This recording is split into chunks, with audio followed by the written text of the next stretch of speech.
पहा विद्यार्थ्यांनो, today we are going to see the lecture number 9. आज आपण लेक्चर नंबर 9 सुरू करतोय from the chapter called as circle. Circle नावाचं चॅप्टर आपण सुरू केलंय, आहे की नाही? तर आपण पाहतोय आर्क ऑफ अ सर्कल. तर काल जो आपण थेरम पाहिला तो या ठिकाणी आहे. लक्षात, काल जो थेरम पाहिला की if two arcs are congruent then the corresponding chords are also congruent. जर दोन आर्क कॉन्ग्रुएंट असतील तर त्यांच्या कॉर्ड सुद्धा कॉन्ग्रुएंट असतात. हा थेरम आपण कालला या ठिकाणी लिहिलाय. दस बरोबर की नाही? इफ टू आर्क्स, टू काय सांगा, arcs of a circle are congruent then related chords are also congruent. पहा लक्षात, जर वर्तुळाच्या दोन आर्क कॉन्ग्रुएंट असतील तर त्यांच्याशी रिलेटेड कॉर्ड सुद्धा कॉन्ग्रुएंट असतात. तर काल हा थेरम पाहिला होता. आज आपण कॉन्वर्स कडे चाललोय त्याच्या. पहा लक्षात, today we will see the converse of this theorem. काय पाहिजे आपल्याला? त्याचा असा कॉन्वर्स पाहिजे. पहा, corresponding arcs of congruent chords. आता कॉर्ड कॉन्ग्रुएंट दिलेले आहेत, पहा लक्षात घ्या. म्हणजे कॉर्ड्स आर गिवन. पहा, one here it is a one chord AB, it is another chord say PQ. या कॉर्डला आपण नाव देऊ AB आणि काय सांगा, PQ. तर ते सर्वांना ठीक आहे. तर पहा या ठिकाणी गिवन काय लक्षात घ्या, corresponding arcs of congruent chords. म्हणजे कॉर्ड कसे आहेत? कॉन्ग्रुएंट आहेत. तर तुम्हाला सिद्ध काय करायचे? Corresponding arcs are congruent. If the chords are congruent, the arcs are also congruent. लक्षात आलं? Corresponding arcs of congruent chords. ही एक chord घेतली, ही एक chord घेतली. chord कसे आहेत? congruent दिलेले आहेत. तर त्यांच्या corresponding arc असणाऱ्या arcs आहेत त्या सुद्धा congruent असतात. हे तुम्हाला प्रूव्ह करायचं आहे. Corresponding arcs of the congruent chords are congruent. लक्षात आलं? ठीक आहे, चला आपण सिद्ध करूयात. पहा, गिवन काय ते मी या ठिकाणी राईट करतो. What is given? गिवन असं आहे. पहा, साधन सोपं. गिवन काय दिलेलं आहे? इथे गिवन लिहितो, इथे टू प्रूव्ह लिहितो, इथे थोडंसं कन्स्ट्रक्शन राईट करतो. पहा लक्षात, कन्स्ट्रक्शन आणि फायनली काय सांगा, हेरिडिटीचं काय सांगा, प्रूफ. ठीक आहे, असं चार टॉपिक्स मध्ये आपण राईट करूया. सांगा गिवन काय? In circle with centre O. पहा, O सेंटर असणाऱ्या सर्कल मध्ये कॉर्ड्स कॉन्ग्रुएंट आहे. कॉर्ड AB कॉन्ग्रुएंट काय सांगा, कॉर्ड PQ. आता कॉन्वर्स आहे की नाही? म्हणजे जे इथं टू प्रूव्हला होतं ते त्या थेरम मध्ये गिवनला आलं आणि जे इथे गिवन होतं ते तिथं टू प्रूव्हला जाणार आहे. टू प्रूव्ह काय होतं? Chord AB congruent chord PQ. हे प्रूव्ह केलं होतं. आता कॉन्वर्स घेताना हे गिवन मध्ये येईल आणि हे टू प्रूव्हला येईल. येते लक्षात? ठीक आहे. मग आता पहा, टू प्रूव्ह काय करायचंय? हे पहा, कॉर्ड्स कॉन्ग्रुएंट आहे. मग ह्या कॉर्डचे करस्पॉन्डिंग आर्क कोणती? हिला नाव देऊ आपण AXB आणि हिला नाव देऊ काय सांगा, PYQ. मग आपल्याला काय सिद्ध करायचंय की arc AXB is congruent to arc काय सांगा, PYQ. If the chords of the circle are congruent, then the related arcs are also congruent. आता सर, जर कॉर्ड कॉन्ग्रुएंट असेल तर आर्क सुद्धा. मग आता ही कॉर्ड आणि ही कॉर्ड तुम्हाला सेम दिलेली आहे. They are congruent. Chords are congruent. तर त्याच्या आधारे तुम्हाला प्रूव्ह काय करायचे की related arcs are also congruent. मग कन्स्ट्रक्शन काय करूयात? पहा, हे जोडूयात आपण. लक्ष द्या, हे जे आहे ना, ही रेडियस, ही रेडियस, ही रेडियस आणि ही रेडियस, या चार रेडियस काय केले मी? जोडल्या. मग कन्स्ट्रक्शन मध्ये पहा, जॉईन रेडियाय कोणकोणत्या? OA, OB, OP आणि काय सांगा, OQ. या सगळ्या रेडियस जोडून घ्या. जोडल्या? ठीक आहे. आता तुम्हाला सर्वांना माहिती आहे की पहा, ही सुद्धा रेडियस, ही सुद्धा रेडियस, ही सुद्धा रेडियस, ही सुद्धा रेडियस. तर ते सर्वांना radii of the same circle are congruent. Radii of the same circle are congruent. हे आपल्या सगळ्यांना कल्पना आहे याची, आहे की नाही? चला आता टू प्रूव्ह करूयात. घेऊयात काय ट्रायंगलची नावं? सांगा मला, काय ट्रायंगलची नावं? Triangle AOB. लक्ष द्या, in triangle AOB and triangle काय सांगा, POQ. लक्ष द्या, सेगमेंट AO कॉन्ग्रुएंट सेगमेंट काय सांगा, PO. पहा, AO कॉन्ग्रुएंट PO कारण both radii. AO congruent PO both radii. OB congruent OQ. दुसरं ते पण लिहितो सेगमेंट BO कॉन्ग्रुएंट सेगमेंट काय सांगा QO.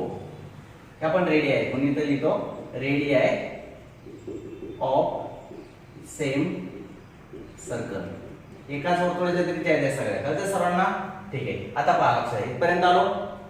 त्यानंतर पहा कॉर्ड काय सांगा PQ कॉन्ग्रुएंट. कॉर्ड काय सांगा AB किंवा AB कॉन्ग्रुएंट PQ.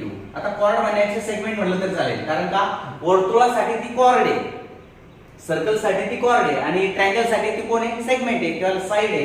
या ठिकाणी लिहितो सेगमेंट किंवा साइड लिहिलं तर चालेल. सेगमेंट PQ कॉन्ग्रुएंट सेगमेंट किंवा सेगमेंट AB कॉन्ग्रुएंट सेगमेंट काय सांगा PQ. सेगमेंट PQ हे काय हे गिवन आहे तुम्हाला. हे पहा chord AB congruent chord PQ दिलेले आहे तुम्हाला. मग मला सांगा three sides of the first triangle 1 2 3 three sides of first triangle are congruent with corresponding three sides of second triangle. पहा याला ही कॉन्ग्रुएंट आहे, याला ही कॉन्ग्रुएंट आहे आणि दिस cord and this cord is also same. मग कोणती टेस्ट झाली येस येस येस टेस्ट कळते सर्वांना. मग या ठिकाणी लिहितो therefore triangle AOB is congruent to triangle काय सांगा POQ. कोणती टेस्ट आली सांगा yes yes yes test of काय सांगा कॉन्ग्रुएन्सी. फक्त टेस्ट बदलली. याच्यामध्ये एस एस टेस्ट आली होती, त्याच्यामध्ये कोणती आली सांगा येस येस येस टेस्ट. आलं लक्षात. ठीक आहे. मग आता अशा प्रकारे एस एस टेस्ट ऑफ कॉन्ग्रुएन्सी म्हणून पहा लक्ष द्या. या ठिकाणी तुमच्या असं लक्षात आलं की अँगल AOB कॉन्ग्रुएंट अँगल काय सांगा POQ. या ठिकाणी लिहिता येईल corresponding angles of congruent triangles. आलं लक्षात. ठीक आहे. देयरफॉर आपल्याला लिहिता येईल मेजर अँगल काय सांगा AOB is equal to measure of angle काय सांगा POQ. म्हणून माप कोण AOB याचं मेजर आणि याचं मेजर सेम असेल पण ह्याचं जे मेजर आहे तेच मेजर कोणाचं आहे PYQ चं. कळतं सर्वांना. कारण हा अँगल आणि हा अँगल जर सारखा असेल तर ह्या अँगलचे रिलेटेड आर्क कोणती आहे PYQ. ह्या अँगलचे रिलेटेड आर्क कोणती आहे AXP. आलं लक्षात. म्हणून मी या ठिकाणी लिहितो measure of angle measure of arc AXB is congruent to measure of arc काय सांगा PYQ. आलं लक्षात. कारण इथे लिहितो measure of arc is equal to its central angle. आर्कचं मेजर हे त्याच्या सेंट्रल अँगल एवढं असतं. मग अशा पद्धतीने आपल्याला एक गोष्ट लक्षात आली. Therefore if two chords of a circle are congruent, जर दोन कॉर्ड आर्क कॉन्ग्रुएंट असेल किंवा कॉर्ड कॉन्ग्रुएंट असेल then their corresponding arcs are also congruent. Then their corresponding arcs are also काय सांगा congruent.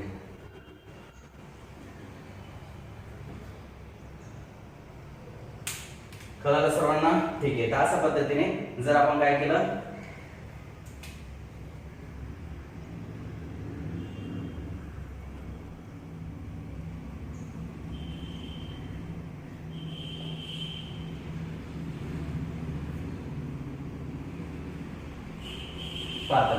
तर अशा पद्धतीने जर दोन कॉर्ड्स कॉन्ग्रुएंट असेल तर करस्पॉन्डिंग आर्क सुद्धा कशा असतात सांगा कॉन्ग्रुएंट असतात. किंवा दोन आर्क्स कॉन्ग्रुएंट असतील तर करस्पॉन्डिंग कॉर्ड्स कॉन्ग्रुएंट असतात. तर this theorem and this theorem both इंडिकेटचं काय सांगा सेम प्रॉपर्टी. दोन्हीमध्ये एकच प्रॉपर्टी सांगितलेली आहे. लक्षात घ्या. तर ते सर्वांना तर this is the theorem and this is the converse. तर अशा प्रकारे आज आपण काय पाहतोय पहा लक्षात घ्या की theorem related with the congruent arcs. कळते सर्वांना. If the two arcs of the same circle are congruent, if the two arcs of the same circle are congruent, then their corresponding chords are also congruent. किंवा if the two chords of the same circle are congruent, then corresponding arcs are also congruent. तर सर्वांना हे arc congruent असेल तर त्यांच्या chords congruent असतात आणि chords congruent असेल तर त्यांच्या आर्क congruent असतात. अशा पद्धतीने आपण हा थेरम पाहिलेला आहे. तर हा थेरम जो आहे तो आज आपण घेतलाय. तर you have to write this theorem in your notebook. हा थेरम तुमच्या नोटबुक मध्ये राईट करा. हा थेरम आपण कालला लिहिलेला आहे already. This theorem we have already written in yesterday's lecture. We have to write this theorem today. तुम्हाला आज हा थेरम राईट करायचा आहे. मग राईट करा तो theorem. Now we are going to see the next topic. That is everybody no practice set. Next practice set. तर आता आपल्याला नेक्स्ट प्रॅक्टिस सेट स्टार्ट करायचं. तर राईट फर्स्ट दिस वन लिहून घ्या ते सगळं.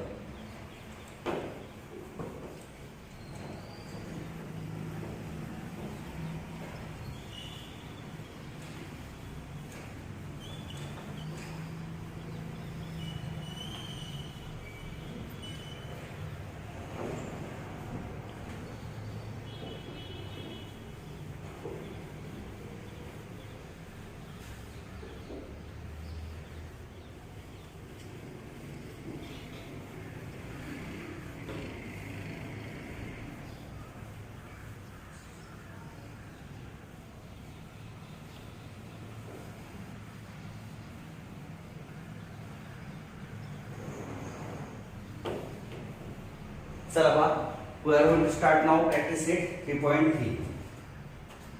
ठीक आहे, त्यामध्ये थोडेसे एक्झाम्पल्स आहेत, ते लक्षात घ्या. राईट, चला बघूया आपण practice set 3.3 now.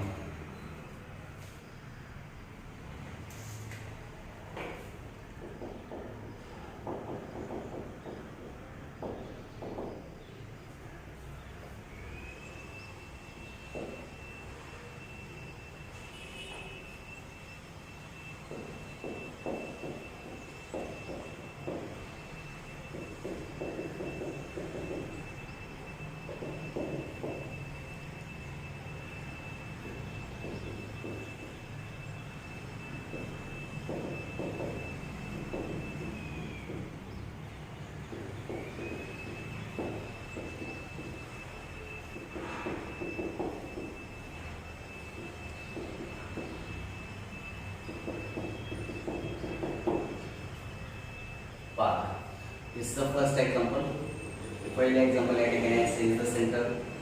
Here it is the point F. Here it is the point E. Here it is the point D. And here it is the point G. Right, ठीक है. चला आता आपण एक्झाम्पल पहिले solve करूया. लक्षात घ्या सर्वांनी. In figure, angle ECF. ECF. This angle is given 70 degree. Angle ECF equal to 70. Measure of arc DCF. DGF पाय DGF ही जी आर्क आहे ना पाठीमागची ती किती आहे 200 डिग्री. ही 200 डिग्री लक्षात घ्या. इथे लक्षात. ठीक आहे, आता आपल्याला काय विचारले, मेजर ऑफ आर्क डी किती, ही डी ची आर्क किती आणि DEF नावाचा आर्क जो आहे DEF ही टोटल आर्क किती. सोपं आहे, खूप सोपं आहे. चला आता सॉल्व करायचं. करूया सॉल्व. लक्षात घ्या. ठीक आहे, सांगा काय काय दिले. हियर मेजर ऑफ काय सांगा, अँगल ECF इक्वल टू किती 70 डिग्री. ECF हा अँगल 70 आहे. मग हा जर अँगल 70 असेल तर यार किती येणार सांगा, 70 येईल की नाही यार. आता पहा, therefore measure of arc EF is equal to किती 70 डिग्री. तर ते सर्वांना, कारण का measure of arc is equal to its central angle. कुठल्या आर्कचं माप तिच्या सेंट्रल अँगल एवढं असतं. मग ह्या सेंट्रल अँगल जर 70 असेल तर या आर्क सुद्धा किती येणार सांगा, 70 डिग्री येणार आहे. ठीक आहे, चला पुढे जाऊया. Also measure of arc DGF is equal to 200 degree. पहा आता DGF ही जी आर्क आहे ना ती 200 दिलेली आहे. हा ठीक आहे, आता कळलं सर्वांना हे.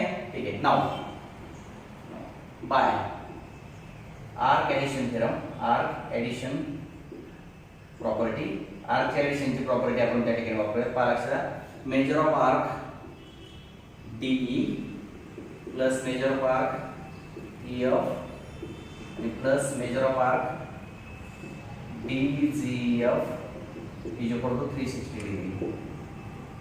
लक्षात घ्या. कसं कसं कळालं हे पहा, measure of arc DE plus measure of arc EF plus measure of arc काय सांगा DGF.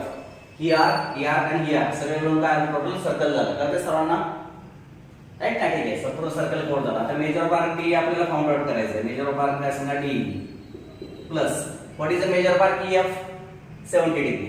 EF चं मेजर आपण 70 डिग्री घेऊ. Major of arc DGF it is given, तुम्हाला दिलं होतं पहा गिवन, हे सुद्धा गिवन. आलं लक्षात. ठीक आहे, मग याचं मेजर तुम्हाला किती दिलंय 200 इज इक्वल टू किती आलं सांगा 360 डिग्री. म्हणून त्या ठिकाणी आलं measure of arc DE equal to 360 minus 70 minus 200. लक्षात, म्हणून तुमचं उत्तर येईल measure of arc DE is equal to 270 360 मधून वजा आले तर उत्तर किती आहे तुमचं 90 degree. This is the answer of first problem. लक्षात टीचं मेजर किती, this is the answer of first problem. सोपं आहे की नाही. याचं मेजर आणि याचं मेजर तिघांचं मेजर किती असतं 360. तर याचं 200 दिलं होतं, ह्या आर्कचं किती आलं 70, कारण सेंट्रल अँगल जर 70 असेल तर आर्क सुद्धा 70. मग 70 आणि 200 270 झाले. मग 360 मधून 270 मायनस केली की हा 90 डिग्री राहील. आता DEF now major of arc DEF, D पासून तर E पासून ते F पर्यंत इथपर्यंत असेल DEF. कळतं सर्वांना. Measure arc D plus measure of EF, measure of arc DE plus measure of arc EF. पहा लक्षात, measure of arc DE plus measure of arc काय सांगा EF. आता DE चं मेजर जर तुम्ही पाहिलं DE चं तर ते इथं काढलेलं आहे आपण. पहा लक्षात इक्वल किती 90 डिग्री. आणि EF जर पाहिलं EF तर EF चं आपण इथे घेतलेलं आहे. पहा आहे की नाही, कारण हा अँगल जेवढा आहे तेवढं शार्प असते. त्याचा मेजर किती घेतला आपण 70. 9 7 किती 16 160 डिग्री. तर दिस इज द काय सांगा मेजर ऑफ आर्क DEF. तर DEF चं मेजर आले तुमचं 160 डिग्री. येते लक्षात. ठीक आहे. In this way we have seen the first example. किती सोपं होतं, खूप सोपं आहे की नाही. It is very very very easy. खूप सोपे अशा प्रकारचं एक्झाम्पल आपण या ठिकाणी पाहिले. कळलं सर्वांना. ठीक आहे. In this way we have seen किती सोपं आहे. पहा हा 70 डिग्री अँगल दिलाय म्हणून ही आर्क 70 आली. ही आर्क ऑलरेडी 200 दिली होती आहे की नाही. मग ही 200 आहे, ही 70 आहे, ही काढायची होती. 360 मधून त्यांचं मायनस केले की आपोआप येतं. चला आता आपण जाऊया क्वेश्चन नंबर 2 कडे आपल्या. हा लक्ष द्या. तर मी या ठिकाणी क्वेश्चन नंबर 2 राईट करतो.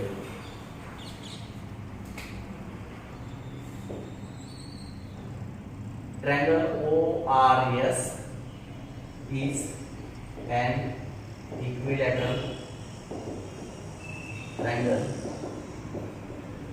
Is an equilateral triangle. Prove that. पाहता लक्षात. फर्स्ट वन जे आहे मला विचारले arc RS congruent arc QS congruent arc QR. Right. ठीक आहे. आणि पुढचा टॉपिक असं विचारले पहा लक्षात. दुसरा आपला जो आहे तो measure of arc QRS is equal to 240 degree. पहा अशा प्रकारचं एक एक्झाम्पल या ठिकाणी दिले. तर मी या ठिकाणी डायग्राम त्या ठिकाणी ड्रॉ करतो. Here it is a diagram like this one. You can see that this is the काय सांगा equilateral triangle आहे. नाव त्या ट्रायंगलचं आहे QRS. This is equilateral triangle. तर ते सर्वांना बरोबर की नाही. तर आता चला आपण जाऊयात सोडवायला. तर सॉल्व्ह करूया ते एक्झाम्पल आपण. चालेल. ट्रायंगल ORS एक minute. It is not ORS, it is QRS. It is not ORS. Triangle QRS is an equilateral triangle. हा ट्रायंगल जो आहे तो कसा आहे इक्विलॅटरल ट्रायंगल आहे. इक्विलॅटरल ट्रायंगल म्हटलं की त्याचा प्रत्येक अँगल हा 60 डिग्रीचा असतो. म्हणजे this angle is 60, this angle is also 60, this angle is also 60. तर ते सर्वांना लक्षात सर्वांच्या, कारण इक्विलॅटरल ट्रायंगल म्हटलं की त्याचा प्रत्येक कोन किती असतो 60. मग आता मला सांगायला समोर ऑल द 3 साइड्स साऱ्यांचं काय सांगा कॉन्ग्रुएंट. तिन्ही साइड्स कसे असतात कॉन्ग्रुएंट. तिन्ही अँगल सुद्धा कॉन्ग्रुएंट. लक्षात. ठीक आहे. तर अँगल नाही घेतलं तरी चालेल, साइडची गरज आहे आपल्याला. मग आता लक्षात आहे. मी या ठिकाणी असं राईट करतो. किती सोपं आहे तुमच्या लक्षात आलंच असेल आहे की नाही. किती सोपं आहे मला सांगा. ही साइड आणि ही साइड तिन्ही साइड जर कॉन्ग्रुएंट असतील तर ह्या त्या 3 साइड आहेत. त्या 3 साइड कोण आहेत. They are the chords. Triangle साठी त्या साइड आहेत पण सर्कल साठी त्या कॉर्ड्स आहेत. मग if the 3 chords are congruent, जर कॉर्ड कॉन्ग्रुएंट असेल तर करस्पॉन्डिंग आर्क कसे असणार आहे कॉन्ग्रुएंट. म्हणून arc QS congruent arc RS congruent arc काय सांगा QR. ते आपलं पहिलं टार्गेट. किती सोपं आहे पहा.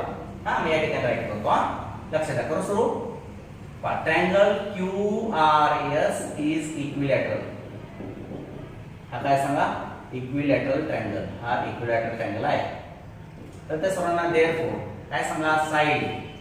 पहिली कोणती साइड घ्यायची मला सांगा RS कॉन्ग्रुएंट साइड दुसरी कोणती घेऊ QS आणि कॉन्ग्रुएंट साइड कोणती QR. कारण का इक्विलॅटरल ट्रायंगलच्या तिन्ही बाजू कशा असतात कॉन्ग्रुएंट असतात. नाव आपण एक थेरम पाहिलेला आहे आपल्या लक्षात. इफ दॅट इज म्हणतो साइडच्या ऐवजी दॅट इज म्हणतो पाला लक्षात. दॅट इज या ठिकाणी येतो chord RS congruent chord QS congruent chord QR. आलं लक्षात. साइड RS ट्रायंगलची जी साइड आहे ती सर्कलची कॉर्ड आहे. ट्रायंगलची जी साइड आहे QS ती सर्कलची कॉर्ड आहे. मग side RS side QS side QR म्हणजे chord RS chord QS chord QR. आलं लक्षात. ठीक आहे. नाव आता लक्ष द्या. नाव if chords of a circle are congruent, then related arcs are also congruent. हे आपण थेरम पाहिलेले आहे पहा लक्षात. जर कॉर्ड्स कॉन्ग्रुएंट असतील तर रिलेटेड आर्क कसा असणार आहे कॉन्ग्रुएंट. मग आता मला सांगा chord RS congruent to QS. मग RS चे रिलेटेड आर्क कोणती त्या ठिकाणी लिहून टाका. Therefore arc RS congruent arc काय सांगा QS आणि कॉन्ग्रुएंट काय सांगा arc QR. This chord and this chord they are काय सांगा कॉन्ग्रुएंट. म्हणून this arc and this arc are also congruent. This is the first target. कळालं सर्वांना. ठीक आहे. ते झालं आपलं पहिलं टार्गेट. काय आहे अडचण कुणाला नसावी. राईट. ठीक आहे. आता पहा लक्ष द्या. दिस इज द फर्स्ट वन. आता मी सेकंड सुरुवात करतो. पहिलं टार्गेट समजलं सगळ्यांना. ही कॉर्ड आणि ही कॉर्ड कसं आहे सांगा. अँगलची गरज नाही आपल्याला. अँगल नाही घेतले तरी चालते. ठीक आहे. फक्त कॉर्डच्या आधारे आपण दाखवू शकतो. चालेल. ठीक आहे. All the 3 chords are congruent. That's why corresponding arcs are also congruent. आलं लक्षात. ठीक आहे. आता second one major of arc QRS. लक्षात राहा QRS पहा लक्षात. नाव बाय आर्क एडिशन प्रॉपर्टी पहा लक्षात द्या. QRS पहा measure of arc QRS is equal to measure of arc QR plus measure of arc काय सांगा measure of arc QR plus काय सांगा RS. आलं लक्षात. ठीक आहे. QR plus काय सांगा RS. आता QR चं मेजर आणि RS सांगा RS चं मेजर यांची मेजरची बेरीज केली की कोण मिळणार आहे सांगा QRS मिळणार आहे. इथे लक्षात. ठीक आहे. तर ते सर्वांना ठीक आहे. किंवा एक काम करू प्रत्येकाची मेजर आपण 120 डिग्री दाखवू पहिल्यांदा. पहा कसं दाखवतो. नाव हे जाऊ द्या जरा आता. पहा लक्षात. नाव पहा measure of arc RS plus measure of arc QR right का आणि प्लस मेजर ऑफ आर्क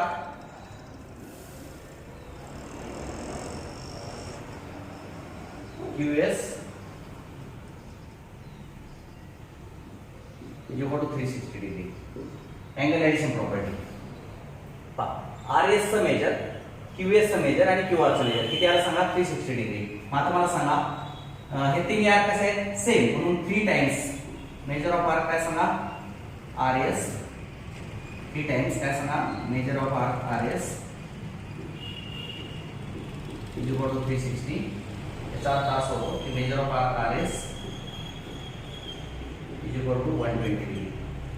कारण 3 जर डिवाइड झाले ना 3 टाइम्स पहा measure of arc RS major of arc QS आणि मेजर ऑफ आर्क QR हे तिघांची सम किती असणार आहे 360. आणि त्यांचं तिघांचं म्हणून काय होतं एक कंप्लीट सर्कल तयार कंप्लीट होते. तर सर्वांना ठीक आहे. नीट लक्षात घ्या. Major of arc RS major of arc SQ किंवा QS आणि QR तिघांचं म्हणून काय होतं सांगा सर्कल कंप्लीट होते. आणि मग आता तिघांची सम आली 360. परंतु या आर्कचं मेजर आणि या आर्कचं मेजर कसं आहे सेम आहे. आलं लक्षात. ठीक आहे. मग सेम असल्यामुळे 3 RS लिहिलं तरी चालेल. कारण ही आणि ही तिन्ही आर्कचं मेजर सेम आहे. मग सेम असल्यामुळे 3 मेजर ऑफ आर्क RS लिहिलं तरी चालेल. हे किती आलं 3 measure of arc RS equal to 360. म्हणून मेजर ऑफ आर्क RS किती आली 120 डिग्री. मग आता अशा प्रकारे देअरफॉर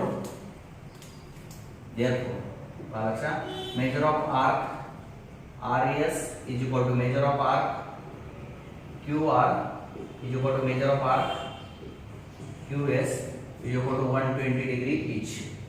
त्यामुळे ते प्रत्येक किती असणार सांगा 120 डिग्री असणार आहे. कारण तिघांची सम 360 होती. ही पण 120 ही पण 120 ही पण 120. कळलं सर्वांना आहे की नाही. मग आता सुरू करू. नाव परत एक लक्षात ही आर्क आणि ही arc, all this three arcs are congruent. तिघांची सम किती 360. मग प्रत्येकाचं माप किती आलं 120. मग आता घ्या now by arc addition property. Arc addition property वापरा. सांगा मला मेजर ऑफ आर्क कोणते काढायचे तुम्हाला? QRS काढायचे. Measure of arc QRS is equal to measure of arc QR plus measure of arc RS. पहा QR प्लस RS कळते. What is the QR? QR चं पण मेजर 120, RS चं पण 120, म्हणून 120 प्लस 120 उत्तर किती आलं सांगा? 240 degree. Measure of arc QRS is equal to 240 degree. In this way,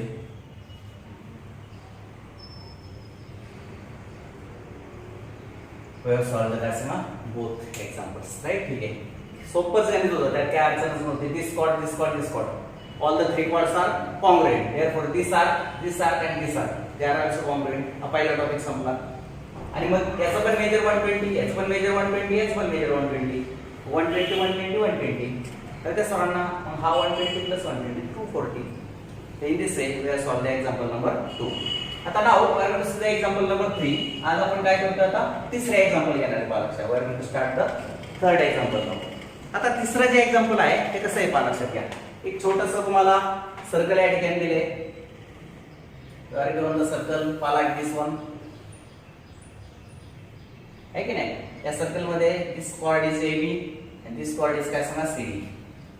लक्ष द्या सर्वांनी. हा कॉर्ड AB आणि कॉर्ड CD असे दोन कॉर्ड त्या ठिकाणी दिले आहेत.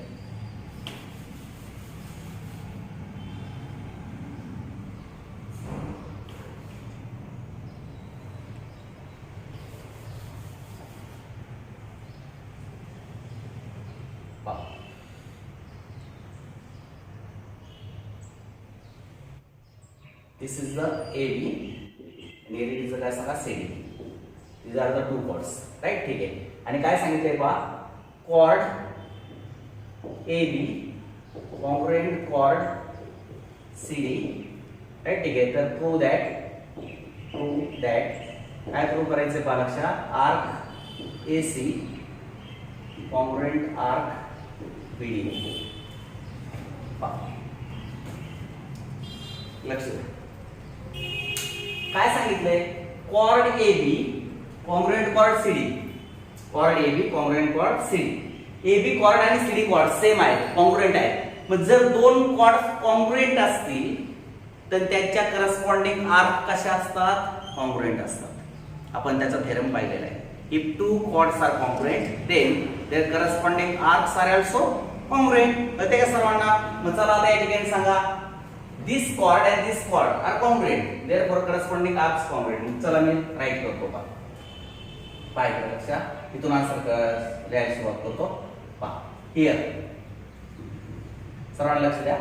chord AB congruent chord CD का given है की नाही. chord AB congruent chord काय सांगा CD. therefore arc AB congruent काय सांगा congruent arc काय सांगा CD. लक्षात ठीक आहे का. Corresponding arcs of congruent chords कारण द्यायचं असतं तुम्हाला लिहिता येईल.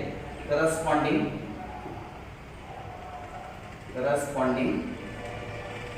Arcs of congruent chords. ठीक आहे. तुम्हाला दिसतंय का पहा बरं त्या बाजूचं एकदा मला चेक करू द्या. Can you see that? Yes. Okay. Now you can see there. Right? ठीक आहे. Corresponding arcs of congruent chords. कारण लक्षात आलं का? Corresponding arcs of congruent chords. Chord जर congruent असेल तर arc सुद्धा congruent असतात. तर ते सर्वांना now पहा लक्षात. Therefore पहा लक्षात. now किंवा असं करतो now subtract arc काय सांगा ACB.